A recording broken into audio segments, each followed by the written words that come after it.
I just want to make it clear that I am not an experienced writer. I've changed the names of the people involved to prevent any issues.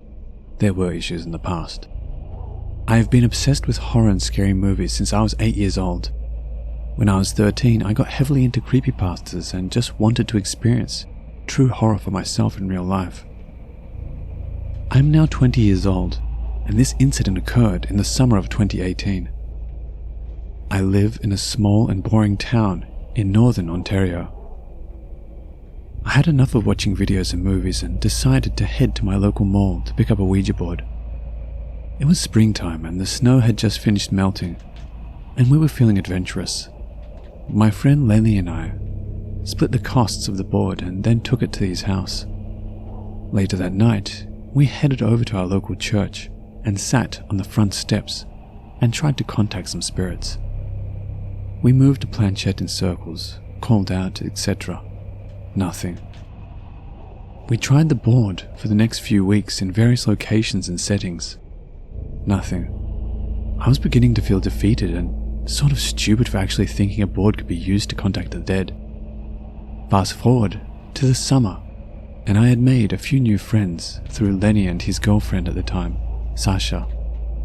One summer night we were discussing the Ouija board again, and I heard from Lenny and Sasha's sister that Sasha's house was haunted. I was skeptical at first, but Sasha went into detail on the experiences she has had in the house, and her sister, Tori, explained to me that this was all true. So I decided that if the board would work anywhere, it had to be here. Lenny and I asked the sisters if we could use the board at their house.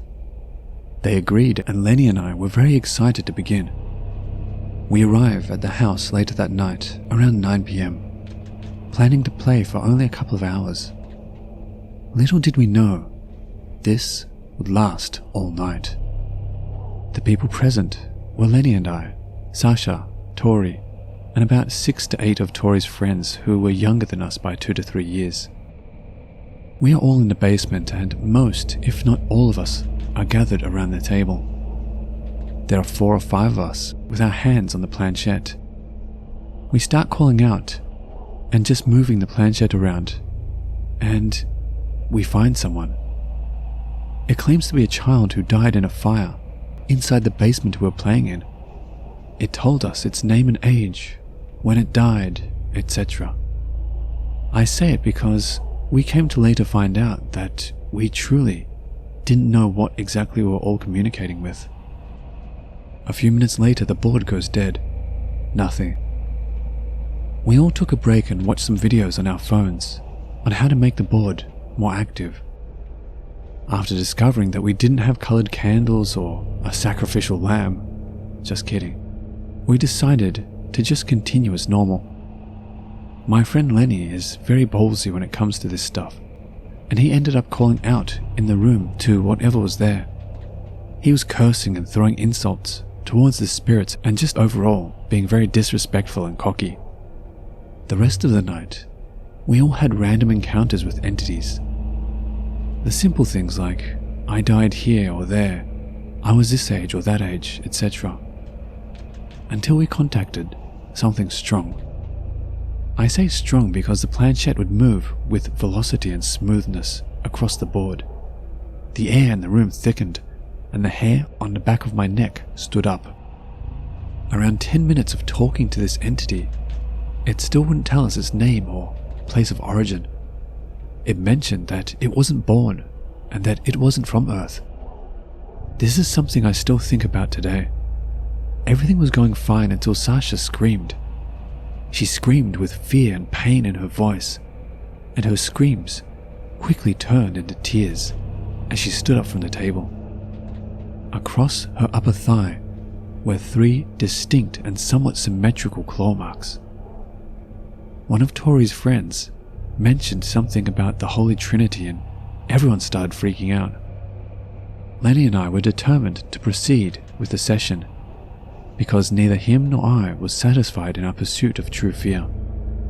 We got back onto the board with Tori and 2 of her friends. Shortly after this, I asked the entity to show me what hell was like. The board spelled out Tory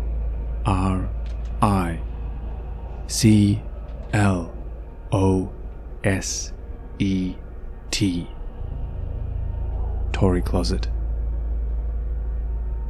We all looked at each other, and Tory blurted out, "My closet." I stared back at everyone in silence until Lenny spoke up, saying, "Go into her closet. You're the one who asked. Now go see." At this point, I actually started to feel some real fear. Tory's closet was one of those shoe closets that you'd have to crawl into to go all the way in. I slowly creeped open her bedroom door with Lenny right behind me and looked back at the rest of the group as they stared in anticipation. Lenny shoved me into the dark room from behind and said, "I'll hold the door for you just in case." "Fine," I replied as I walked over to the closet. I got down on all fours and began to slowly crawl into the closet. That's when I heard a loud thump and felt a bump on the floor directly where one of my knees was. I stood up and ran as fast as I could to the door, and once I was back into the main basement room, everyone was staring at me. "What the hell was that?" asked Lenny. I was speechless, and while I was thinking of a response to Lenny's question, I realized something very disturbing. We are in a basement, so how did the floorboard bump up into my knee? What was the loud thumping noise? I headed back to the table and demanded answers to what had just happened. The board went dead again. No movement, no activity, nothing. I decided that we should all take another break so I could process what had just happened. This time Lenny and I went upstairs, and Tori, as well as a few of her friends, stayed in the basement playing with the board. 15 minutes later, we hear some commotion downstairs, and Lenny and I rush downstairs to see two of Tori's friends on the board. The board was spelling out M-A, M-A, M-A, M-A over and over again. The whole group decided that we wanted to pursue this strange entity even further instead of ending the session. This is where the night takes a turn for the worse. After 5-10 minutes of messing around and asking questions, we finally asked the question we never should have. "Can we see you?" The entity told us that it would show itself, but only on one condition: that the two girls who were originally playing after the break went into Sasha's room with the board in complete darkness. The girls agreed, surprisingly, and they went into the room and shut the door behind them. Lenny looked at me before moving over to the door and grabbing the handle and pulling the door so the girls could not get out. This was funny at first, but in the next 5 minutes, it was clear that something was deeply wrong. From outside the room, we could hear the girls telling the entity to show itself. Then, one of the girls cries out, "We can see it." 5 seconds after that, there is screaming and crying, and one of the girls calling out to the other one with concern and fear in her voice. Sasha yells at Lenny to open the door, and when he does, one of the girls rushes out. We all pile into the room and see the other girl lying on the bed. We shake her, and she wakes up looking very tired for some reason, like she was sleeping. 5 minutes after, I'm getting ready to drive Sasha and Lenny to his place for the night and head home. The girl from the room was complaining of a headache and was laying on the couch upstairs. On the way to Lenny's house, he asks me to stop at a store so he can get some snacks and drinks. I agree, and I stop there along the way. Lenny walks into the store and Sasha stays in the backseat of the car. A moment after Lenny left, Sasha gets a phone call from her sister, Tori. Tori was screaming through the phone. She said that we all need to drive back to the house because movie shit is happening. I quickly pulled out of the parking space, barely looking both ways, and sped towards the house. Upon arriving there was no commotion. I was confused. Tori came and got us and guided us to the couch that the girl was laying down on when we left. Tori runs up to us and whispers, "Shh, be quiet." Lenny and I were confused and asked what was going on. She told us there was something wrong with her friend. I slowly approached her friend, who was laying on an L-shaped couch in the fetal position, with her back turned to all of us. Just as I am about to extend my arm to touch her back to see if she's awake, her whole body starts to contort and twist. She moans loudly, and the moan soon turns into growls as I jump back in shock. I saw enough movies to make the assumption that she was possessed. Her friends wanted to call an ambulance, and Lenny and I knew that parents and the police might get involved, and it was a bad idea. We had to do an exorcism. I raced to my house to grab a few things before doing anything else. My parents are Catholics, so we had a cross and a Bible and even a mason jar of holy water. When I got back to Sasha and Tori's house, I found the girl still on the couch and knew we had to move her into the basement. We all held out our arms and made a human bodyboard to carry her on. While we were near the top of the stairs to the basement, she started twisting and contorting again, and most of the other people got scared and dropped her.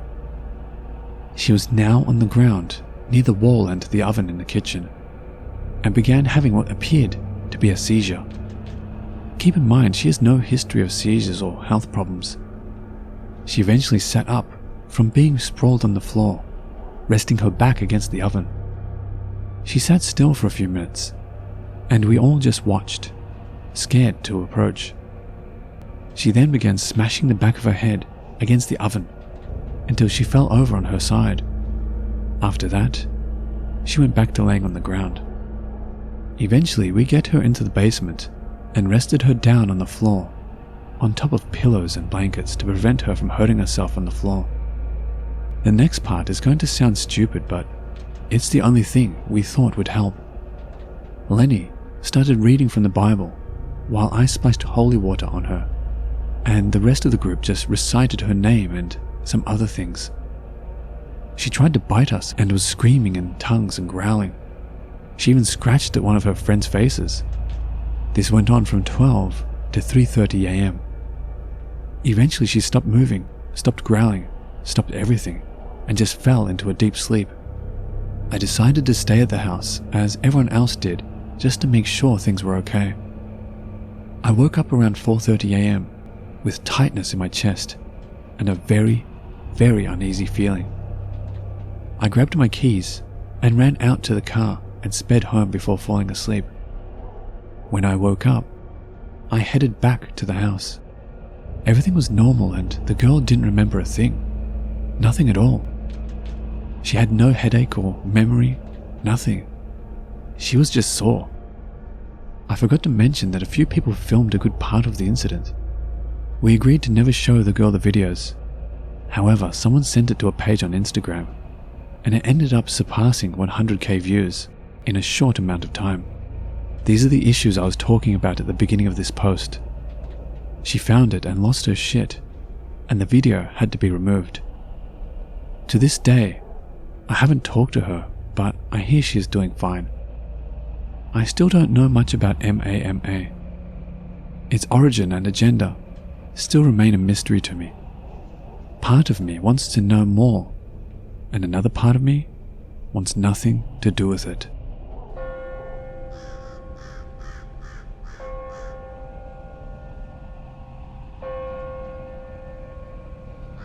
In high school, a group of friends and I purchased a Ouija board to play with. We decided my house was the best, so the 5 of us sat around the board in my bedroom on Friday night and began to play. The board we got also was glow in the dark, adding to the spookiness. The first time was uneventful. The only entity we contacted, saying its name, was no one. The second time playing was much more memorable and terrifying. It was only my close friend and I in my room, playing in the dark. Music playing softly on my stereo. We asked the basic questions and soon noticed our breath was visible. We were freezing.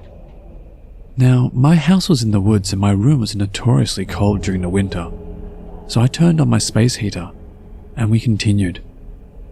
No one appeared again, and still, our breath hung in the air despite the heater going full blast. The radio began to jump stations, and the volume raised and lowered. Loud static filled the room, so I shut it off. The stereo jumped back on, lights flashing, country music blaring, even though we hadn't been listening to country. Unnerved but also excited, my friend and I laughed, asking no one more questions. Feverishly, the planchette flew across the board, sometimes right out of our hands. Besides predicting some minor events, we laughed off the encounter, and the Ouija board was put in my closet for safekeeping. The novelty had worn off, or at least no one wanted to play the board anymore. Some had bad dreams or just bad feelings. Meanwhile, I felt a dark presence following me, almost like an eerie shadow I could feel but not see. One night while in bed, the doors of my closet burst open, the radio blared on, and my lights flickered. This happened a few more times on various nights before my paranoia got the better of me, and I began to look up how to dispose of a Ouija board. Obviously, we had released something sinister. I learned burning it was a bad idea, so my next option was burial, deep in my parents' woods. So one rainy afternoon when nobody was at home, I took the board and a shovel and hiked deep into the forest behind my house. I dug a hole the best I could and buried the board deep in the mud. I had terrible nightmares for weeks, that I would come home from school to find the muddy board on my bed, but no such thing happened.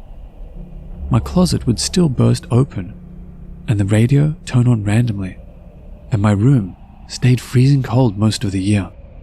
For years I felt haunted and followed by something dark. It has subsided over the years, but I still have encounters. TVs turn on or my things go missing then suddenly appear. The encounters feel much less sinister than before, so I think whatever or whoever no one was, it wasn't good. I think the board opened me up to the encounters, but only the first felt dark, or dare I say, evil. I have found as long as I tell them I know they're there, the events stop. I'm not sure what I encountered or even if it still follows me now.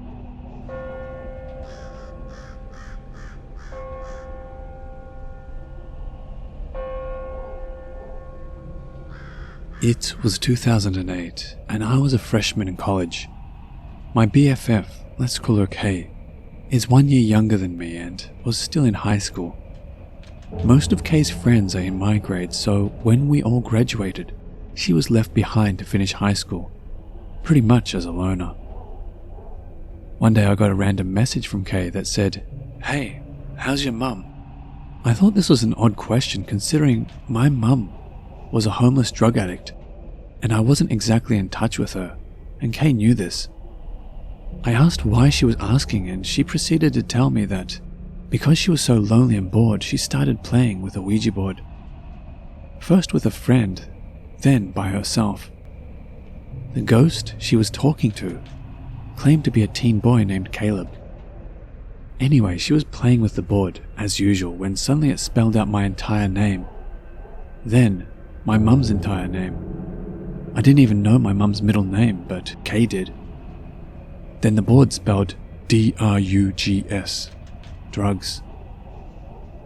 Kay asked the board if my mum was okay, and the board started going crazy, spelling out M-A-M-A, M-A-M-A. And she got really freaked out and stopped playing, then messaged me. I immediately called my mum's dad, who was a reverend and retired pastor, and he prayed over the situation, which made me feel better. Kay started playing the Ouija board, and shortly after, a lot of negative things started happening to her.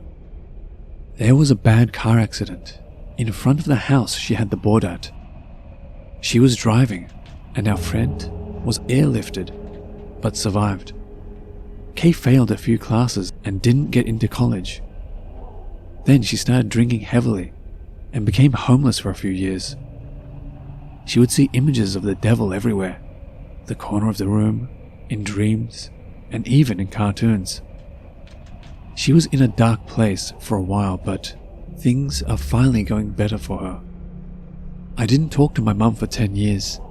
Then a few years ago we reconnected and she told me about all the times she would try to get better, try and come visit, but something would always go wrong. She told me it felt like something evil had control over her life. She's doing better, and we talk now. There's a lot more to this story, but it's already too long. Thanks for listening.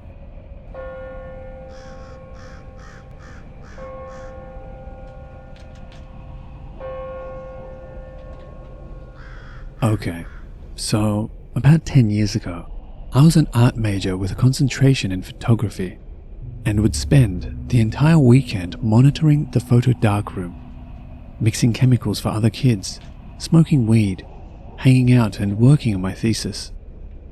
My college used to be some super rich dude's manor, had a castle on the grounds, and the majority of the original structures were used as the art buildings. Super old, super awkward staircases, weird-sized rooms, but super cool atmosphere. So I'm sure there had to be some serious history going on at this property. I've always been interested in the paranormal, but never had a good grasp of how interesting and dangerous it could be. During the first week of my freshman year, my grandfather died. I had to go home before making any friends, so nobody knew anything about me. Once I got back, we tried out a Ouija board, and almost instantaneously the planchette darted between P and A, P-A-P-A, P-A-P-A. I called my grandfather Papa. Not a soul knew this. This is what got me to wholeheartedly believe in Ouija boards, and the start of me having a pretty good intuition of when my grandfather was around me, and even when he was assisting me. So back to senior year, a few friends and I decided it would be a good idea to bring the Ouija board into the darkroom after all the students left. I was really the only one with experience, but I really didn't know shit. The second our hands touched the planchette, it was a garbled mess. I could tell there were many different entities fighting to converse. The girls who I was with there were immediately too scared to continue, and they just flipped the board without closing it out. And I didn't know enough to do it either. I had an overwhelming feeling that someone or something needed me to flip it back over. They wanted to come through. I told the girls that I would finish cleaning and then meet up with them at the bar in a bit. I was determined.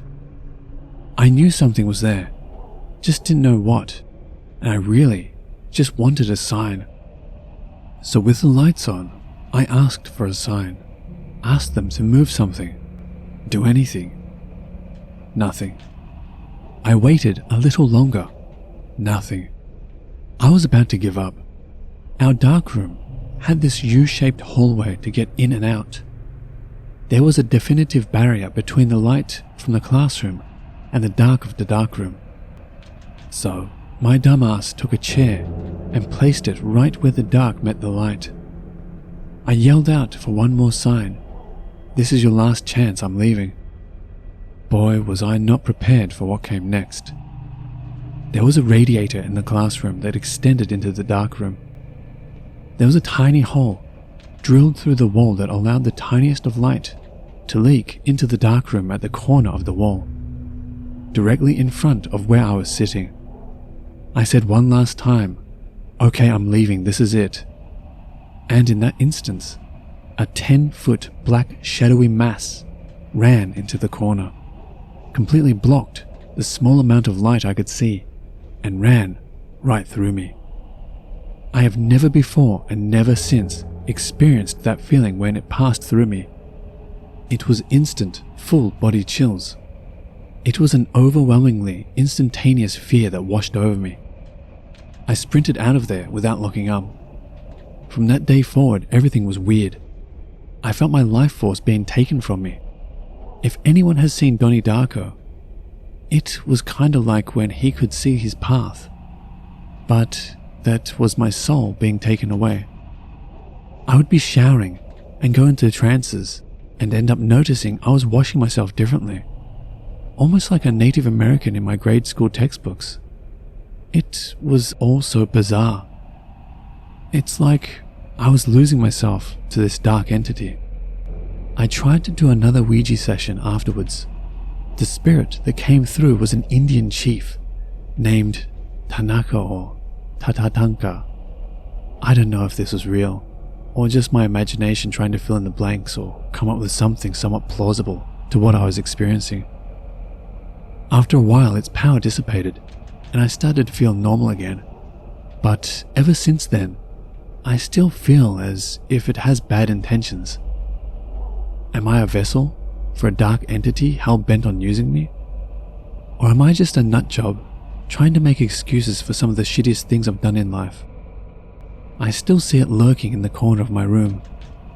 I was always such a pleasant, fun-loving person, but ever since then, I've had blackout rage that leads to me severely hurting my loved ones in one way or another.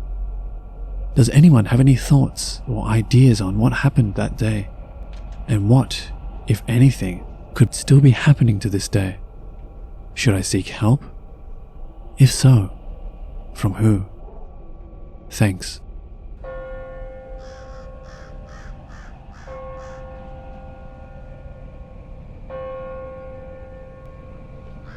One Sunday, about last year, my friend Jake and I wanted to do something fun and interesting. So we thought about doing a Ouija board. I got a sturdy piece of cardboard and Jake put the Ouija letters on it.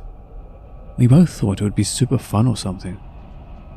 We knew about the stories of how they stay in your home forever if you invite them.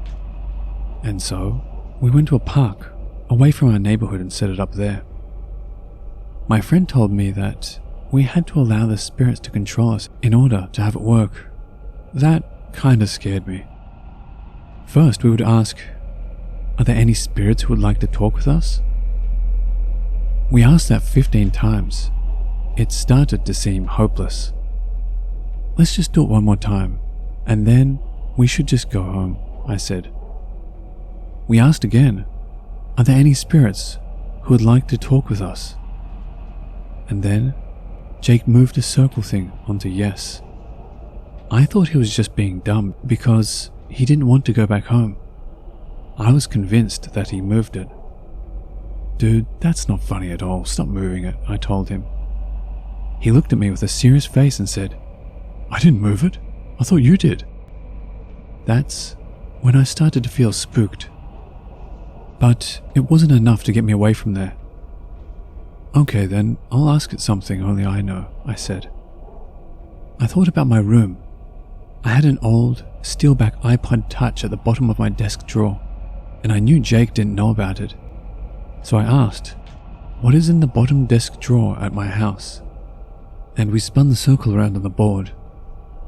It started to spell out I-P-O. I took my hands away and yelled, Jake, did you go through my stuff? He just looked at me in disbelief. You are pranking me, aren't you? He asked. That's when I realized this whole thing was real. We are talking to a spirit? Jake realized. Then we asked a bunch of stupid questions. Stuff like, what am I thinking? It would tell us correctly every time. We asked its name and it said John. Then we asked, are you a peaceful spirit? It said no. Then we asked, do you want to hurt us? The circle slowly moved to yes. Holy frick, man, Jake said. I don't want to do this anymore. Jake stood up. I was glad he said that because I felt the same. We tossed the board into a gated area and ran back to my house. On the way, we passed a person walking their dog. The dog barked at us like crazy. I've never seen a dog barking so loudly. That night I couldn't sleep. I kept thinking about that spirit. I thought it was in my room. I don't know if I thought about the spirit enough to make myself feel it in my home, or if it was actually there. It was only a hint of presence I could feel, so it was unclear. A week later, I couldn't feel it anymore. And to this day, April 24th, 2021, I haven't felt it again. Don't mess with Ouija boards unless you want to screw up your life. We must have gotten lucky.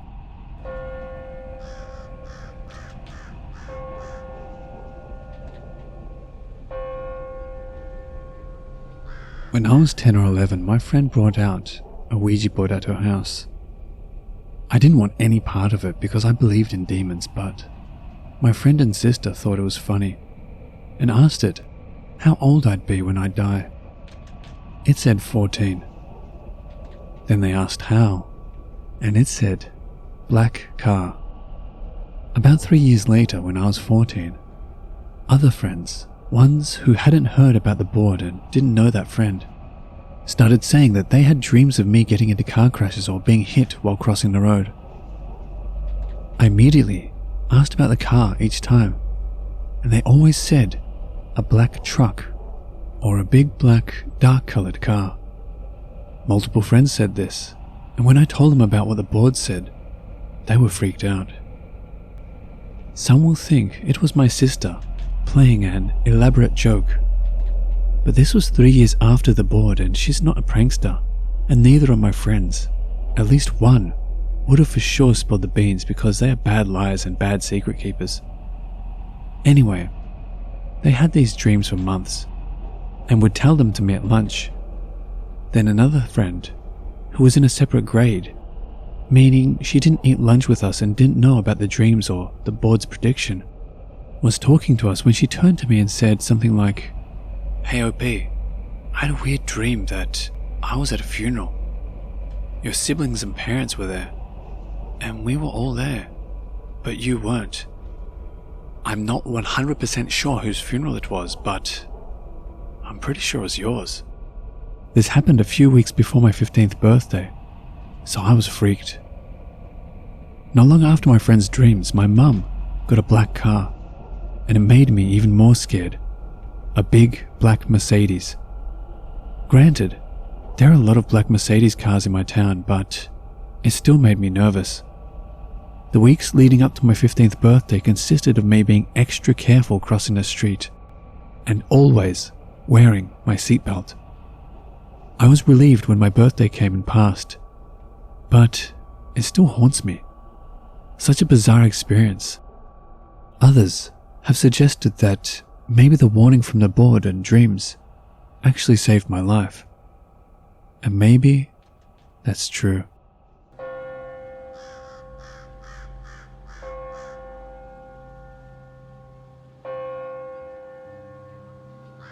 Hello watchers and listeners, thank you so much for watching. As always, a big thank you to all of the Reddit users who kindly allowed me to use their stories. If you want to help support this channel, you will find links to both my Patreon and my Teespring store in the description below, so feel free to have a look. And the biggest thank you to all of you who continue to support me. I truly do appreciate it. And remember, Papa loves you.